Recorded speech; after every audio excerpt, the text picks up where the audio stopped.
Alors, troisième vidéo de ce chapitre pour le grand 3, limitation des impacts humains. Avec en grand A, les impacts des agrosystèmes sur la biodiversité. Ça va être votre travail à la maison. Donc, votre mission, vous êtes agriculteur et l'on vous accuse de menacer la biodiversité. Vous devez montrer que vous pouvez aussi être acteur de la protection de la biodiversité, notamment en choisissant des pratiques adaptées. Alors, vous allez devoir écrire un texte en commençant par, certes, les activités agricoles de nos parents et grands-parents ont eu des conséquences néfastes que vous allez lister. Mais aujourd'hui, il y a de nouvelles façons de faire et vous allez trouver toutes ces informations dans 2 doubles pages. Donc la double page qui commence par ce document-ci, page 148, puis 149, mais aussi 154 et 155.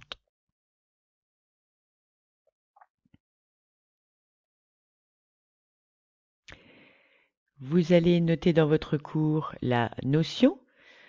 Vous devez donc démontrer que les agrosystèmes ont une incidence sur la qualité des sols et l'état général de l'environnement proche, de façon plus ou moins importante selon les modèles agricoles. L'un des enjeux environnementaux majeurs est la limitation de ces impacts. On va donc se demander comment minimiser ces impacts négatifs des agrosystèmes sur l'environnement tout en améliorant leur durabilité. C'est l'objet du grand B que là, on va faire ensemble à partir des documents de votre livre. Donc grand B, rôle de la recherche agronomique. Ce premier document nous montre une culture de 2 variétés de plantes ensemble et on voit qu'elles résistent mieux, elles ont moins de fleurs touchées par l'infection quand elles sont ensemble. Et ici, c'est en Chine, si mes souvenirs sont bons, enfin un pays asiatique, où on cultive à la fois du riz et dans l'eau qui se trouve autour du riz, on cultive des poissons. Ça se fait de plus en plus. On cultive, on met des poissons. Donc, on peut noter ici que la recherche agronomique mène des expériences. Ici, par exemple, vous avez un résultat expérimental qui amène à des solutions plus durables. Par exemple, ici, l'association de plantes, c'est ce qu'on appelle de la polyculture, ou alors l'association plantes et animaux. Ici, on associe du riz et des carpes. Deuxième exemple, on voit ici l'effet du désherbage sur l'érosion des sols et le ruissellement. Donc, après notre premier exemple, ce deuxième exemple, éviter le désherbage pour diminuer l'érosion qui est due au ruissellement de l'eau sur les terrains. Donc, on empêche le sol de se dégrader.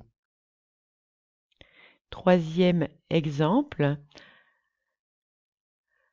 qui va compléter le précédent, éviter le désherbage pour diminuer le ruissellement, on l'avait dit, ainsi qu'éviter le lessivage des produits phytosanitaires. Alors c'est par exemple le glyphosate dont vous avez probablement entendu parler, c'est le DDT qui est un insecticide qui a été longtemps utilisé et qui se retrouve dans les nappes phréatiques et ça n'est pas bon pour la santé et pour l'environnement.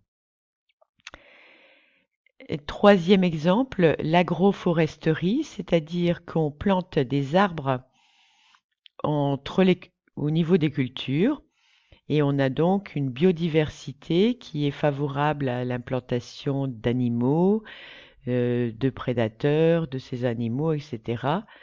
et évite d'utiliser trop de pesticides notamment.